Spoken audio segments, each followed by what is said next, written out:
వండి వార్చడం వైఎస్ఆర్ పార్టీ వాళ్ళకి మామూలు అయిపోయింది. ఏది నిజం?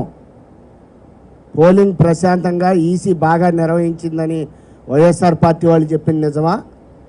లేకపోతే ఈ రోజున వాళ్ళు చెప్పిన విధంగా ఆర్ఓల్ని మేము నియమించుకొని వాళ్ళ ద్వారా పోలింగ్ని లేట్ చేయటమో లేకపోతే ఇంకోటి చేయటం అనేది నిజమా? ఒక నిర్ధారణకు రావాలి. ఇలా గందరగోళ పరిస్థితుల్లో వైఎస్ఆర్ పార్టీ పడిపోయింది. ఎందుకంటే ఓడిపోతున్నామనే ఫ్రస్ట్రేషన్లో వైఎస్ఆర్ పార్టీ అధినాయకత్వం ఉండిపోయింది. రేపు 23వ తేదీన జరగబోయే కౌంటింగ్లో దారుణమైన ఓటమిని వైఎస్ఆర్ పార్టీ చూడబోతోంది.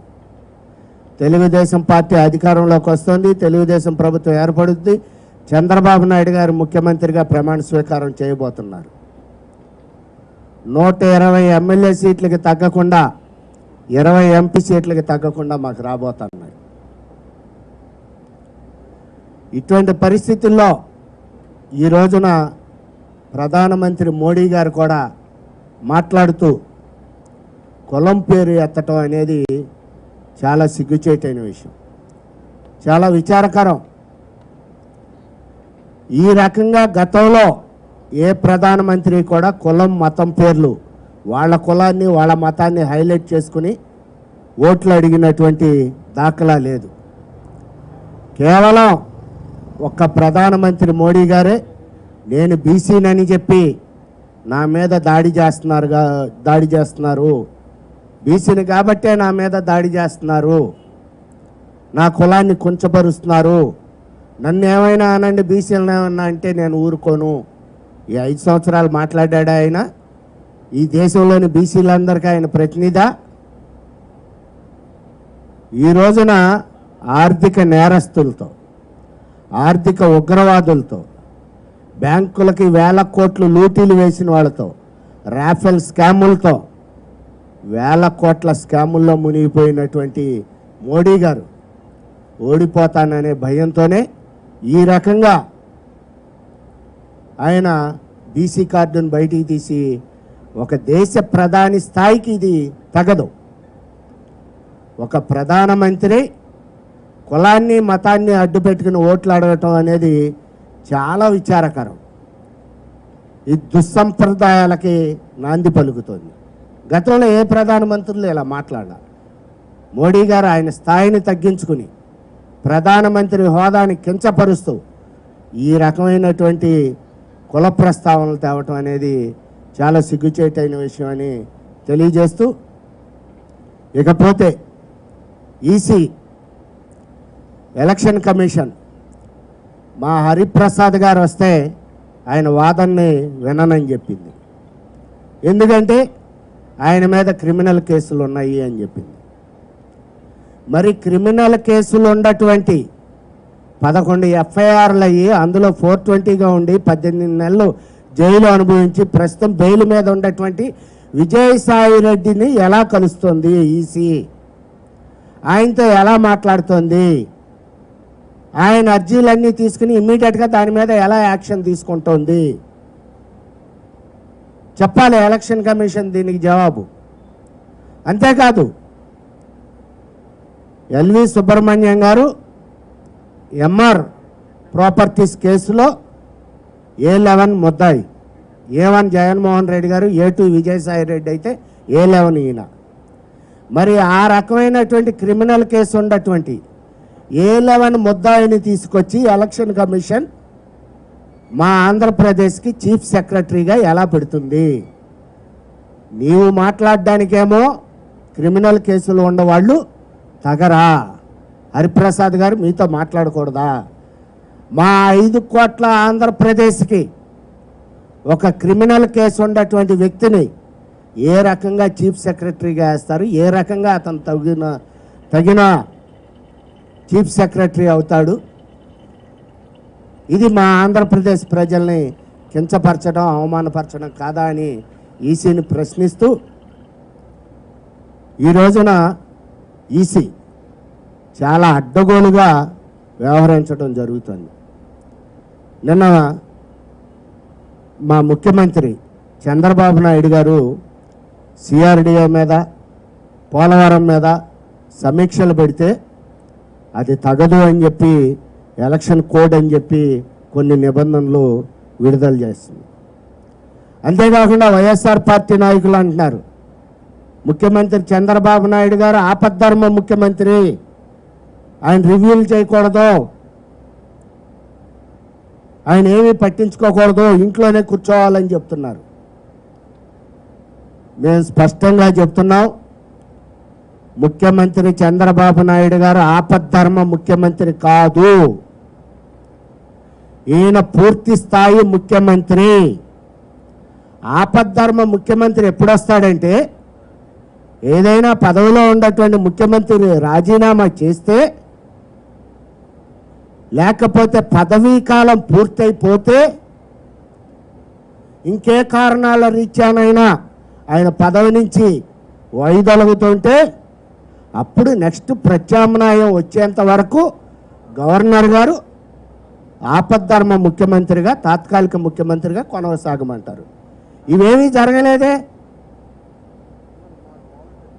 ముఖ్యమంత్రిగా ఆయన పదవీ కాలం 5 సంవత్సరాల పాటు 2014లో ఈ రాష్ట్ర ప్రజలు ఓట్లు వేసి గెలిపించి 5 సంవత్సరాల పాటు ఆయనకు అధికారం ఇచ్చారు. జూన్ 7న ఆయన పదవి స్వీకారం చేశారు, ప్రమాణ స్వీకారం చేశారు. మళ్ళీ జూన్ 6వ తేదీ వరకు 2014 జూన్ 7న పదవి స్వీకారం చేస్తే మళ్ళీ 2019 జూన్ 6వ తేదీ వరకు ఆయనకు 5 సంవత్సరాలు రాజ్యాంగం ముఖ్యమంత్రిగా అధికారం ఇచ్చింది. అది కాదనే హక్కు ఎవరికన్నా ఉందా? రాజ్యాంగం కంటే గొప్పదా ఈసీ? ఆపద్ధర్మం అని ఎలా అంటారు? అసలు ముఖ్యమంత్రి పదవీ కాలం 5 సంవత్సరాల్లో తగ్గించే హక్కు, ఏ పని చేయకుండా నిలిపే హక్కు రాజ్యాంగం ఎవరికన్నా ఇచ్చిందా? అఫ్కోర్స్ ఎన్నికలు వచ్చినాయి, ఎన్నికల సందర్భంగా ఎన్నికలు నిష్పాక్షికంగా ప్రభావరహితంగా ఓటర్లను ప్రలోభ పెట్టకుండా జరగాలి కాబట్టి ఎలక్షన్ కమిషన్ కొంత కోడ్ ఆఫ్ కండక్ట్ ఇస్తుంది. అది పోలింగ్ అయ్యేంత వరకు దాన్ని అందరం అమలుపరుస్తాం, దానికి ఎటువంటి అభ్యంతరం లేదు. ముఖ్యమంత్రి కానీ, మంత్రులు కానీ, ఎమ్మెల్యేలు కానీ, ఎంపీలు కానీ, ఏ ప్రజాప్రతినిధి అయినా, ఏ ప్రభుత్వ వ్యవస్థ అయినా దాన్ని అంగీకరిస్తాం. పోలింగ్ అయిపోయిన తర్వాత కూడా కోడ్ ఆఫ్ కండక్ట్ ఉంది, ఎలక్షన్ కోడ్ ఉంది. మీరు అభివృద్ధి కార్యక్రమాలు చూడకూడదు, సంక్షేమ కార్యక్రమాలు చూడకూడదు అంటే రాజ్యాంగంలో ఎక్కడ చెప్పింది? ఈసీ ఏమన్నా సుపీరియరా? ఈసీ ఏమన్నా మోనార్కా, నియంత? 5 సంవత్సరాల పాటు ఈ రాష్ట్ర ప్రజల అధికారం ఇచ్చినటువంటి, రాజ్యాంగం అధికారం ఇచ్చినటువంటి ముఖ్యమంత్రిని ఎన్నికలు ముగిసి పోలింగ్ అయిపోయిన తర్వాత కూడా నీ విధులు నువ్వు నిర్వర్తించొద్దు అని చెప్పడానికి రాజ్యాంగం ఎక్కడన్నా ఈసీకి అధికారం ఇచ్చిందా? మేము అడుగుతున్నాం, స్పష్టంగా చూపించండి. పోలింగ్ తేదీ వరకు ఓకే, పోలింగ్ అయిపోయింది. నువ్వు సుమారు 3 నెలల పాటు సుదీర్ఘమైన ఎన్నికల ప్రక్రియ పెట్టుకొని ఆ 3 నెలల పాటు ప్రభుత్వాన్ని, ముఖ్యమంత్రిని పనిచేయొద్దంటే ఈ రాష్ట్రం ఏమైపోవాలి, ఈ రాష్ట్ర ప్రజలు ఏమైపోవాలి? ఇప్పుడు తీవ్రాతి తీవ్రమైన ఎండలు, తీవ్రమైనటువంటి తాగునీటి సమస్య ఉంటుంది. ఈ ఎండలు అవ్వగానే సాగు చేసుకుంటారు రైతులు, రైతాంగానికి సాగునీరు అందించాలి. ఇవన్నీ ఎవరు చూస్తారు? అది ప్రభుత్వం బాధ్యత కాదా? ముఖ్యమంత్రి బాధ్యత కాదా? ఈయన ఆపద్ధర్మ ముఖ్యమంత్రి కాదు కదా, ఈయన రెగ్యులర్ ముఖ్యమంత్రి కదా. ఈయన 5 ఏళ్ల టర్మ్లోనే రాజ్యాంగం ఇచ్చిన 5 సంవత్సరాల పదవీ కాలం లోపే ఈయన పనిచేస్తున్నప్పుడు పోలింగ్ అయిపోయిన తర్వాత మళ్ళీ కౌంటింగ్ కావాలి, మేము ఎప్పుడో సడలిస్తాం, అప్పుడు దాకా ఆగమంటే ముఖ్యమంత్రిని ఈ రాష్ట్ర ప్రజలు మేమేం కావాలి? మా అభివృద్ధి ఏం కావాలి? మా సంక్షేమ కార్యక్రమాలు ఏం కావాలి? మా పోలవరం ఏం కావాలి, మా రాజధాని నిర్మాణం ఏం కావాలి. ఇది వేసవకాలం, ఇప్పుడే వేగవంతంగా పనులు జరుగుతాయి, అభివృద్ధి కార్యక్రమాలు. పోలవరం పనులు కానివ్వండి, రాజధాని నిర్మాణం పనులు కానివ్వండి, ఇంకే పనులు అయినా సరే ఈ టైంలోనే స్పీడ్గా నడుస్తూ ఉంటాయి. మరి ఇటువంటి తరుణంలో ఎలక్షన్ కమిషన్ వచ్చి మా కోడ్ ఆఫ్ కండక్ట్ ఉందని ఈ రకంగా మాట్లాడడం అనేది దారుణం. ఇక్కడే కాదు, అమెరికాలో అధ్యక్ష పదవికి 4 సంవత్సరాల పదవి కాలం, 3.5 సంవత్సరాలకే, అంటే 6 నెలలు ముందుగానే అధ్యక్ష తరహా ఎన్నికలు, అధ్యక్ష పదవికి ఎన్నికలు నిర్వహిస్తారు. అక్కడే ఉండి అధ్యక్షుడిని దిగిపో, నువ్వు మాట్లాడొద్దు, నువ్వు ఆపద్ధర్మం అనరు. Till the end of the date American president ఆయన 4 సంవత్సరాలు పూర్తిగా చిట్ట చివరి వరకు ఆయన రివ్యూలు చేస్తాడు, ఆ అభివృద్ధి కార్యక్రమాలు సమీక్షిస్తాడు, సంక్షేమం చూస్తాడు, ఆర్డర్లు వేస్తాడు, చివరి రోజు వరకు ఉంటాడు. 6 నెలల ముందు ఎన్నికలు జరుగుతున్నాయని, ఎలక్షన్ కోడ్ ఉందని అమెరికన్ ప్రెసిడెంట్ని పని చేయకుండా అక్కడ రాజ్యాంగం కానీ అక్కడ ఎలక్షన్ కమిషన్ కానీ ఎవరో నిలుపుదల చేయటం లేదు, నిలువరించడం లేదు. మరి ఇక్కడ కావాలని ఇలా చేస్తున్నారా? 10 రోజులు 15 రోజులు ఆ ఎలక్షన్ ఉండ, 15 రోజులు ఓకే, కాదంటలేదు మేము. మీరు ఈ దేశంలో జాతీయ స్థాయిలో 7 దశల్లో సుదీర్ఘ ప్రక్రియ పెట్టుకుని 7 దశలు అయిన తర్వాత 2 నెలల తర్వాత మీరు కౌంటింగ్ చేస్తానని, 2 నెలలు పోలింగ్ అయిన తర్వాత కౌంటింగ్ వరకు, అంతకుముందు 1 నెల రోజులు, 3 నెలల పాటు ఈ రాష్ట్రం సుప్త శాసన వ్యవస్థలో ఉండాలా? ఏమీ చేయకూడదా? మా ప్రజలు, ప్రభుత్వం, ముఖ్యమంత్రి, మంత్రులు పని పాట లేకుండా కూర్చోవాలా? ఇది చాలా తప్పు. అవసరమైతే ఎలక్షన్ కమిషన్ ఎలక్షన్ కోడ్ నిబంధనలను మార్చుకోవాలి, మార్పు చేసుకోవాలి. మా ముఖ్యమంత్రిని, మంత్రుల్ని, మా ప్రభుత్వాన్ని పని చేయించాలి అని చెప్పి మేము డిమాండ్ చేస్తున్నాం. లేకపోతే ప్రజలు ఇబ్బందుల్లో పడతారు, రాష్ట్రం తీవ్రంగా నష్టపోతుంది. ఎలక్షన్ కమిషన్ ఇక్కడ మన రాష్ట్ర ముఖ్యమంత్రికి, మంత్రులకి, ప్రభుత్వానికి నిబంధనలు చెప్తుంది. మరి కేంద్రానికి చెప్పడం లేదే? కేంద్రంలో ఐబీ వాళ్ళతో కానీ, రా వాళ్ళతో కానీ, రక్షణ శాఖతో కానీ ప్రధానమంత్రి గారు అలాగే హోమ్ మినిస్టర్ పనిచేస్తున్నారు కదా. నిన్న కూడా హోమ్ మినిస్టర్ రాజ్నాథ్ సింగ్ గారు ఈశాన్య రాష్ట్రాల్లో అరాచకం జరిగిందంటే ఆయన సీరియస్ అయ్యి హోమ్ డిపార్ట్మెంట్ని రివ్యూ చేసి ఆదేశాలు ఇచ్చాడు. కేంద్ర ప్రభుత్వంలో హోమ్ డిపార్ట్మెంట్, హోమ్ మినిస్టర్ ఆదేశాలు జారీ చేసినప్పుడు మా హోమ్ మినిస్టర్ ఎందుకు ఆదేశాలు జారీ చేయకూడదు, ఎందుకు రివ్యూ చేయకూడదు, మా ముఖ్యమంత్రి గారు ఎందుకు పని చేయకూడదని మేము ప్రశ్నిస్తాం. రాష్ట్ర ప్రభుత్వాన్ని ఎలక్షన్ కోడ్ పేరుతో పని చేయకుండా ఆపివేస్తే ఇది రాజ్యాంగ ఉల్లంఘనే. 5 సంవత్సరాల పూర్తి కాలం ముఖ్యమంత్రిగా బాధ్యతలు, విధులు నిర్వర్తించమని ప్రజలు, ప్రజాస్వామ్యం, రాజ్యాంగం ఇచ్చినటువంటి హక్కుల్ని ఎలక్షన్ కమిషన్ కాలరాయటమే.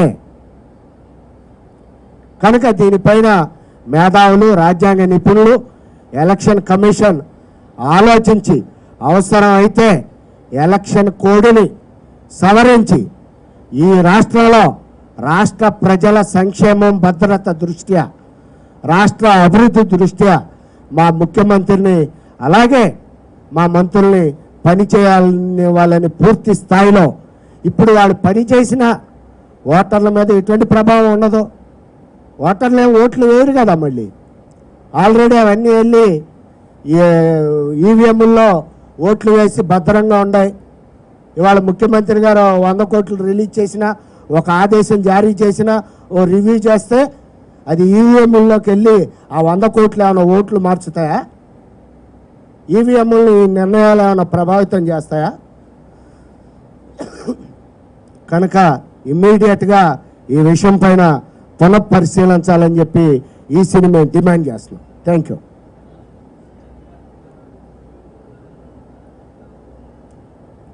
నిన్న రిలీజ్ చేశారని మీ మీడియాకి ఏదో వాట్సాప్లో పంపారని చెప్పి చూసి అధికారులు భయపడిపోతున్నారు.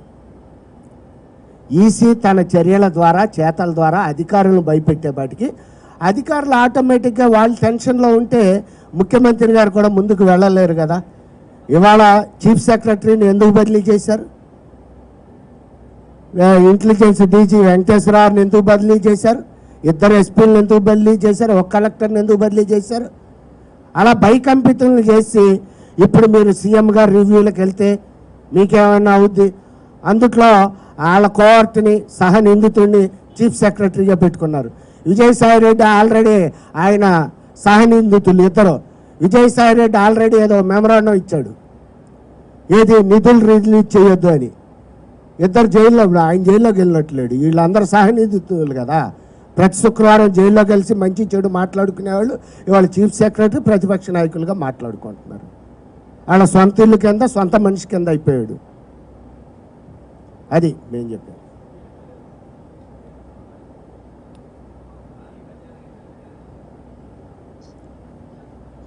ఎక్కడా కూడా ముఖ్యమంత్రి గారు కొత్త పథకాన్ని కొత్త కార్యక్రమాన్ని ప్రకటించలేదు.